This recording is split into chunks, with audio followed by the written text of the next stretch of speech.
Hi, I'm Igor Soshkin, CEO of Shopping Cart Elite, and I wanted to make an announcement that I will be doing periodic updates on Shopping Cart Elite. So I'd like to start off by telling you which new features to expect within the next 3 months. Data sharing is definitely on the list, so what the data sharing is going to do is allow the full synchronization of the products from one Shopping Cart Elite store to another. And this will give you the ability to synchronize one of your store's products with another store. Will give you the ability to synchronize SC data feeds with your store, and this way it will save you a whole lot of time in uploading and importing and exporting products back and forth. Another beauty is that once you subscribe to this data sharing and you do the synchronization, your sales content does not get synchronized. So only the application data gets synchronized. The price, the specific images, part numbers, etc.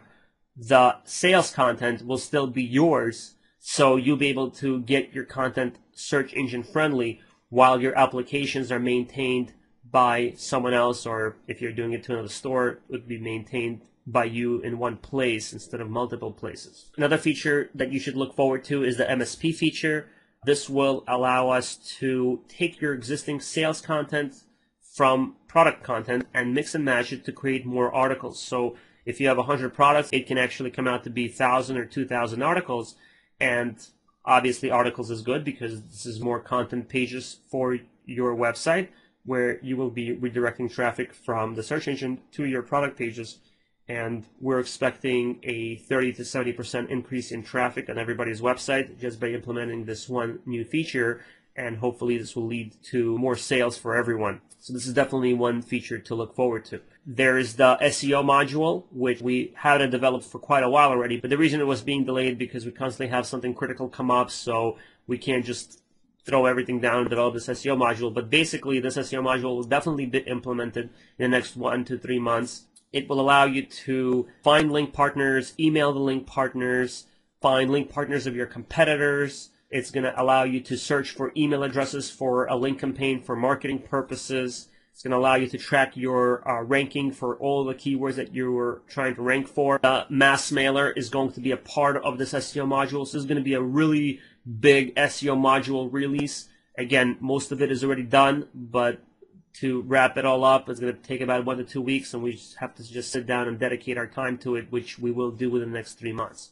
Another feature to look forward to is the search functionality, advanced search functionality to be exact. And what that will do is turn your basic search into a really smart advanced search, something similar to what Google does with their search. So if somebody types in a keyword and misspells it, it will know the correct spelling for it. If somebody types in any kind of part number or anything like that, it will find it. If it's an LSI relevant keyword, so let's say you're selling vertical doors, but somebody types in Lambo doors and you don't have that keyword anywhere, it will find the relevancy using the LSI techniques, and it will find that particular product with vertical doors using Lambo doors keyword.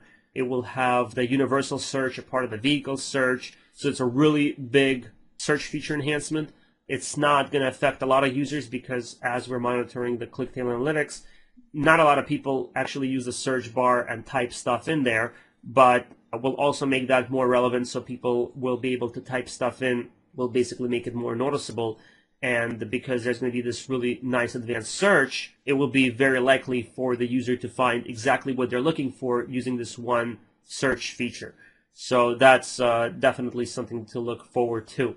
Another update that I wanted to make, it's not on behalf of me, it's on behalf of Matt with SC Data. He hasn't really had time to advertise his services or promote it because he's really fully concentrated on the data. But I do want to point out that he is releasing a new brand line every single week, in some cases 2-3 new brand lines. And the data is accurate, it has images, it's really good, solid data. And for the price that he charges, which is $25 to $50 per month, considering how much data he's giving you, is really priceless. It's like $1 or $2 per month that you're paying for literally hundreds of thousands of part numbers, which are perfectly accurate, so you don't have to waste your time doing it manually.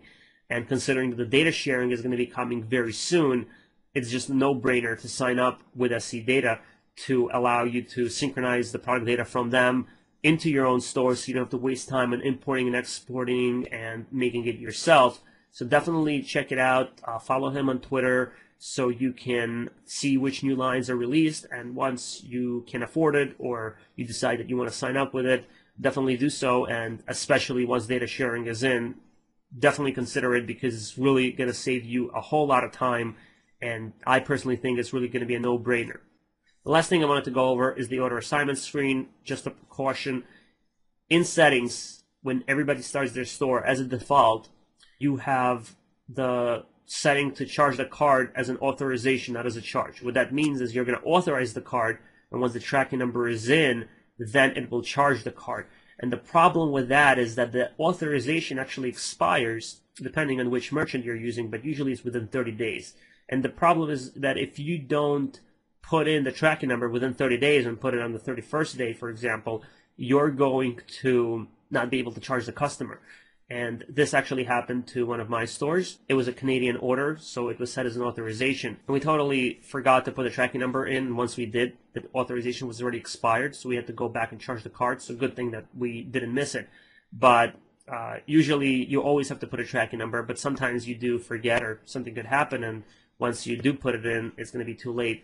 So one of the enhancements that we're going to be doing is on the order assignment screen, we're going to put a feature that will allow you to charge a card if it's an authorization before you send it to the supplier. So it'll give you a warning that this order has not been charged yet. Do you want to charge it now or when you put a tracking number in?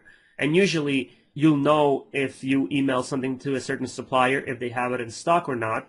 And if you don't know, you can always call them and ask them if they have it in stock. So this way, if you're sending it to the supplier, you should definitely know that it will ship out. And in the case that it will ship out, you should have no problem charging them immediately versus charging them when the tracking number is in, because you're still going to be able to ship it out on time and there should be no problems. Worst case scenario, you can always refund them, but keep in mind that constantly refunding customers is not a good idea because it may red flag you with the merchant company.